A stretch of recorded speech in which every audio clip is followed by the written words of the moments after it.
بسم الله والصلاة والسلام على رسول الله. ازيكم عاملين ايه؟ يا رب تكونوا بخير وبصحة وسلامة واحسن حال. النهاردة هنعمل مع بعض صينية بطاطس سريعة جدا دايبة دوبان الزبدة.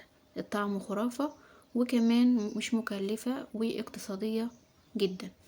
اول حاجة انا بحب اجيب البهارات بتاعتي صحيحة وابتدي ان انا اطحنها في البيت عندي. ليه بقى؟ علشان انا بحس لما بجيبها من بره ان هي فيها بعض من الشوايب وكمان الترابة مخلوطة بحاجة كده مش فاهماها. المهم انا بحب اجيبها وبطحنها عندي في المطحنة في البيت.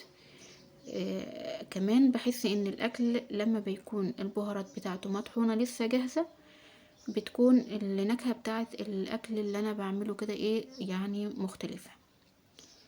ابتديت هنا ان انا اطحن البهارات بتاعتي اللي هي كانت فلفل وكمان كمون. انا جبت الفلفل هنا صحيح وكمان الكمون جبته حب صحيح برضو، وابتديت ان انا كده افرمهم في المفرمة زي ما انتوا شايفين.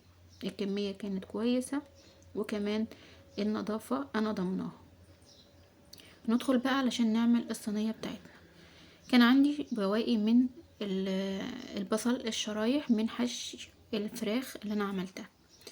جبت هنا البصلاية كده وابتديت اقطع عليها الكوسة وكمان الفلفل اللي هو الاخضر، وكمان قطعت شرايح من البطاطس سمك. الشريحة بتاعت البطاطس تكون متوسطة مش رفيعة ولا تخينة علشان تقدر ان انتي تسوي، لان انتي هتسوي كل الحاجات ديت نية في الفرن.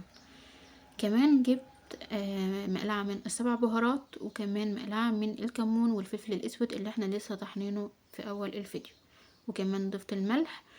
وعندي هنا توم مفروم بالجنزبيل، انا كنت مفرزاه مفروم الثوم بالجنزبيل.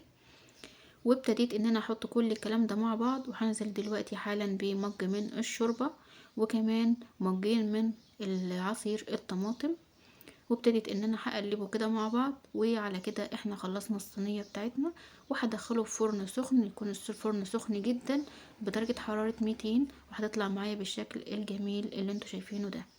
لو عملتوها بالطريقة دي وعجبتكم اكتبوا لي في الكومنتات، وما تنسيش في اللايك والشير وتفعيل زر الجرس عشان يوصلكوا كل جديد. والسلام ختام.